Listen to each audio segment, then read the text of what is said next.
Hey, how's it going? I'm going to do a quick review on this Fluke meter that I got.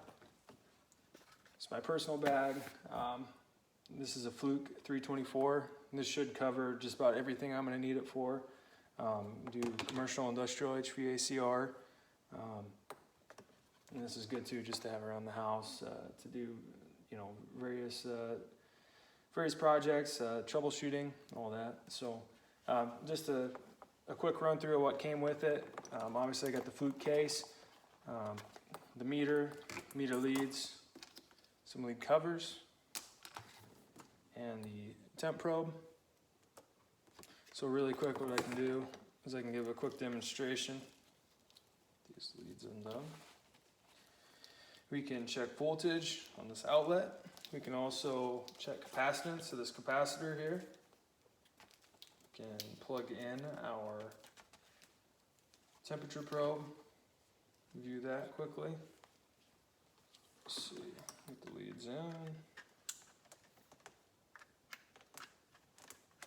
Get this set up.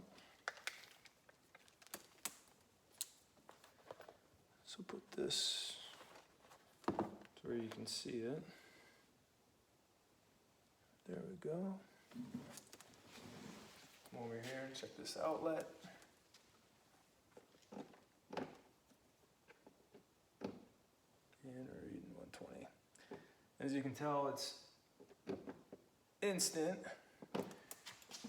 About a couple months ago, I bought a Klein multimeter, and it seemed like there was a delay.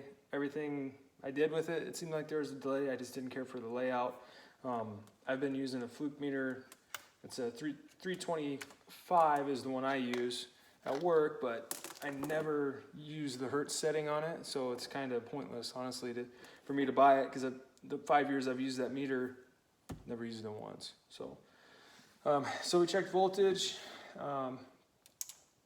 real quick. Since I pulled that off, what we can do here, this is our temp probes.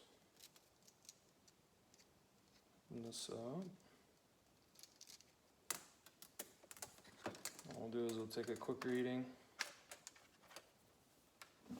Celsius or Fahrenheit. Right now, it's taking a second to register here. Dropping a little bit. We're right around 75 degrees. And dropping.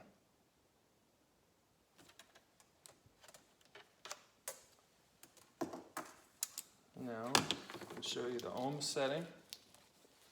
Oh, you can check for continuity and relays and resistors.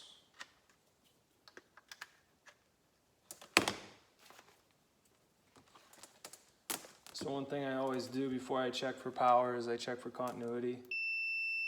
Make sure my meter leads are good. You can check motors, compressors, windings with this setting. And come here, check this capacitor. This is just a 5 UF capacitor. You'll see this for say a condenser fan motor. Come here. I don't know if you can see that. No.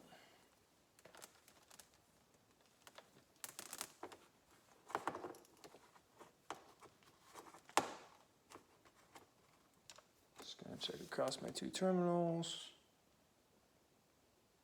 I'm reading 4.9 out of a 5 UF cap. So that's intolerance. All right. And then lastly, you have your amperage. You just put it to the amp setting, and then say if you have I grabbed this just off the shelf here. Say if you have a motor, you can check the motor one winding and see how many amps you're pulling. Obviously, this isn't plugged in, so it's not pulling any amps, but yeah, you can use this and see how many amps you're pulling. Yeah, but overall, Fluke is the way to go. If you're a tradesman or even just you're using it for a hobby meter or simple troubleshooting around the house. It's an awesome meter. Like I said, I have the same version as for a service meter. Use it daily for the last around 5 years, and it's worked great. I haven't had any issues with it. So yeah. So if you have any questions, go ahead and leave a comment in the comment section. I'm going to drop a link for this exact meter in the description below. If you're looking to buy this meter, please use our link. That'll help support our channel, and I appreciate you watching the video. Thanks.